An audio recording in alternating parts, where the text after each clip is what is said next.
bok. Ne mogu na bok! Neću više na bok! Jesi gladna, mačica, hoćeš da ti nešto donesem?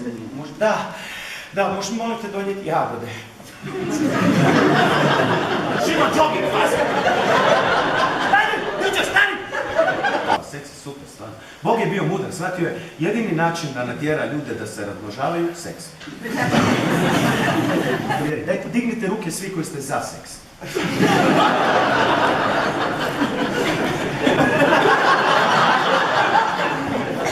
Nisam mislio sad odmah.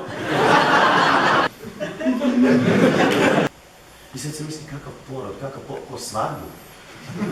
Mi ćemo veliki porod. 150 ljudi. 175, ak stane.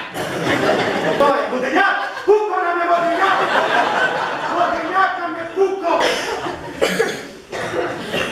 Hoćete se smijeti? Dakle, mi se nećemo dalje nastaviti razgovarati dok se vi ne smijete. Znate kako tate nose bebe iz rodilišta? Ovako. Ko da su nitroglicerin.